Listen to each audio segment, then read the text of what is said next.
finished the first application of mud and let it dry, and I've sanded it. I'm ready to make my second application. As you noted before, I used a smaller trowel, and so what I'm going to use now is a larger one, and this is a 8-inch, and the next one after that's going to be about a 10-inch. What the idea is that you want to go over or past the area that you first put in, because the areas now are feathered. It's a little bit thicker here in the center, but it's feathered on the edges, so I'm going to build on top of that.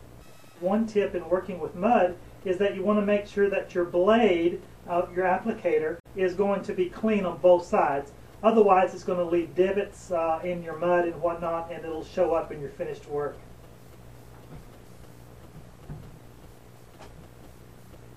So what I'm going to do here is just take some mud, put it on my knife, and start at one point and just keep everything smooth. So what I'm going to do here is just take my knife,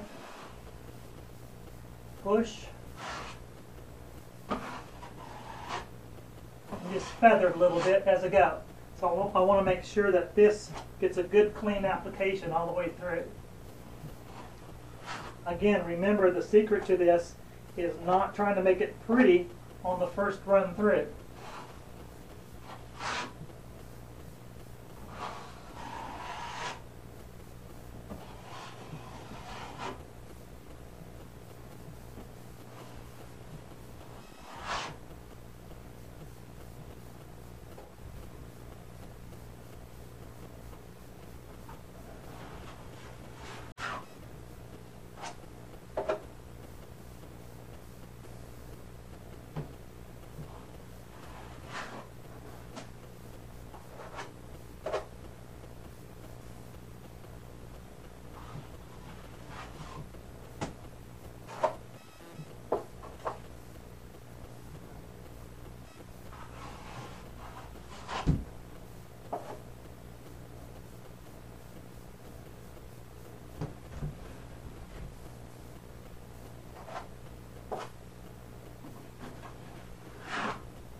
We're going to go ahead and show you what to use. The best item that I like to use is a mesh, and you can get this at the hardware store. They come in packages. I'd go ahead and just buy several of them. And then what I've done is mounted this on the sander itself. So there are a number of lengths, a number of sanders to use, but this will do the work. Just a reminder, when you're sanding, you want to take the surface and keep the sander as flat as possible, and then go in one direction. If you're pressing too hard, you're starting to see some of the tape follow through. What you're going to have to do is lighten up a little bit.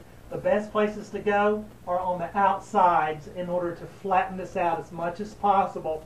Now on your first coat, you don't want to do that much. You just want to get some of the big lumps or grooves kind of flattened out, because again, you're going to put several more applications on top of this. So again, before you start sanding, especially over your head, if you start sanding just like this without any headgear or anything like this, you're going to get dust all over your face and all everywhere. So I'm going to go ahead and stop here and put this on.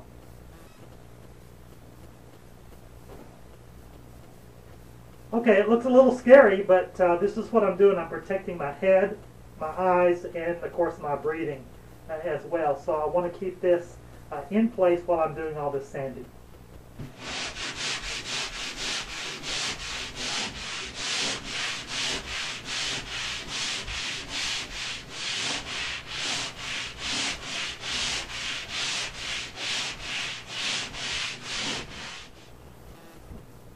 Well, this is what it looks like whenever you finish out a good patch. You should not be able to see any lines whatsoever. The best way to do this is just to feel along the edges where you've made all your patches, and make sure that you don't feel anything. It definitely will show up when you put the paint on, so you want to make sure you get it on this side of the paint rather than the other side. That won't work for you.